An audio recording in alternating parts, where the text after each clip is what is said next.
और हमें बड़ी खुशी है आज जो इलेक्शन की डेट घोषित की, काफ़ी लंबा समय हो गया था हमें इंतजार करते हुए। हमारे गुरुग्राम जिले में आदरणीय श्री कमल यादव जी के नेतृत्व में हमारा भारतीय जनता पार्टी का बूथ स्तर का कार्यकर्ता हर तरीके से तैयार है। जो पार्षदों का कार्यकाल था वो खत्म हो चुका, 1.5-2 साल 2.5 साल होने को जा रहा है। ऐसे में कहीं ना कहीं समस्याएं बहुत आई। हरियाणा नगर निगम चुनाव का बिगुल बजते ही भावी उम्मीदवारों ने टिकट की दावेदारी ठोक दी है। भारतीय जनता पार्टी अनुसूचित जाति मोर्चा के गुरुग्राम जिला कार्यकारिणी सदस्य रवीना टिंकू कुमार ने वार्ड 34 से टिकट की दावेदारी ठोक दी है।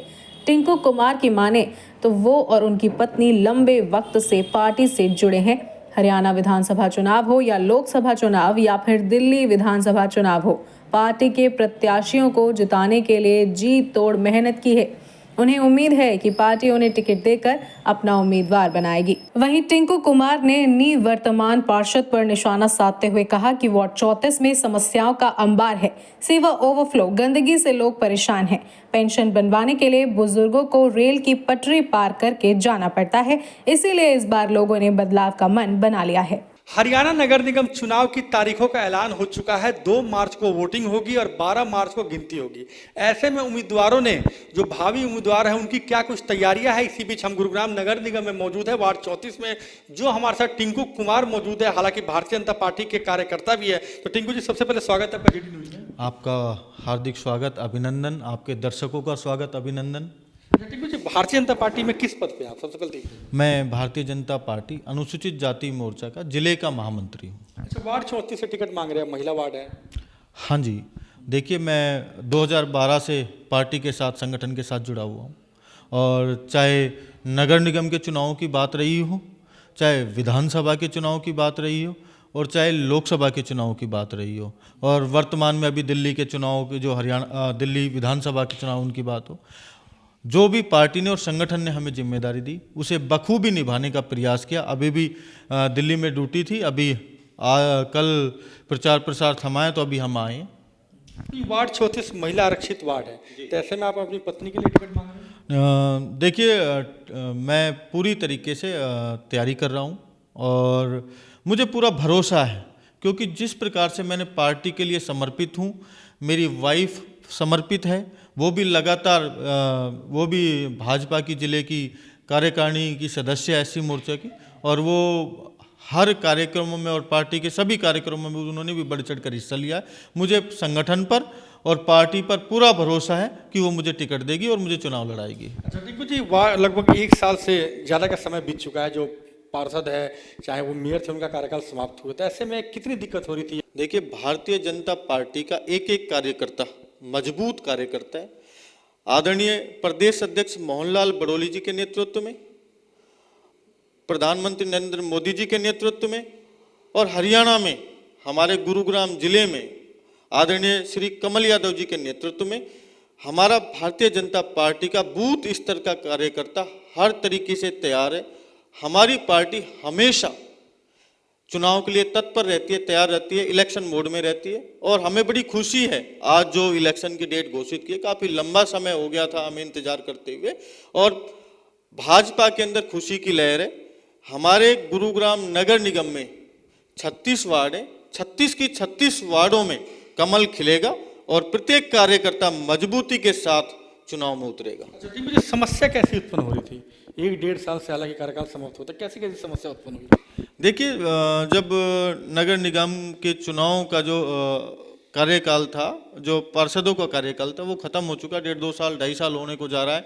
ऐसे में कहीं ना कहीं समस्याएं बहुत आई, जैसे सीवर लाइन की समस्या है, सीवर ओवरफ्लो होते थे तो कर्मचारियों के चक्कर काटने पड़ते थे।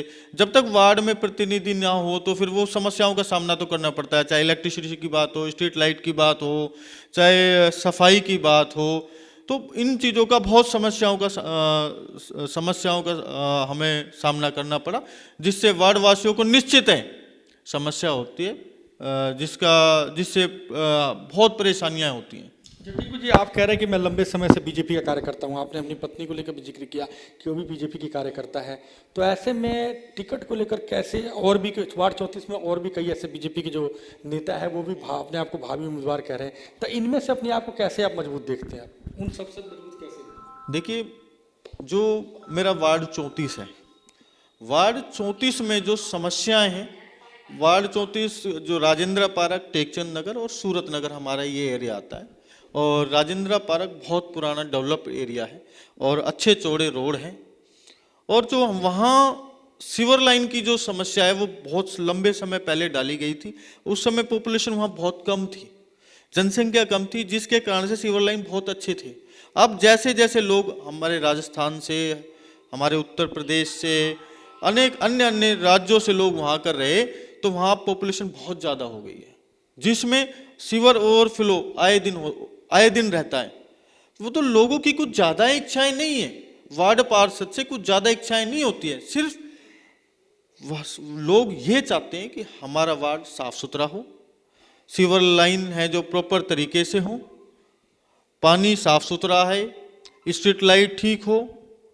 और वार्ड 34 में एक चीज़ और समस्या है जो मैंने वहाँ ऑब्जर्व किया, लोगों से मैं डोर टू डोर किया, लोगों से मिला, तो जो मैंने वहाँ देखा कि जो हमारी माताएं बहनें, बुजुर्ग माताएं बहनें हैं, वो रेलवे लाइन क्रॉस करके जो अपनी पेंशन है उसको लेने के लिए जाती हैं। तो ये बड़ी दुर्भाग्य की बात है। वार्ड 34 बहुत बड़ा वार्ड है, वहाँ 3-4 बैंकें हैं, पोस्ट ऑफिस है।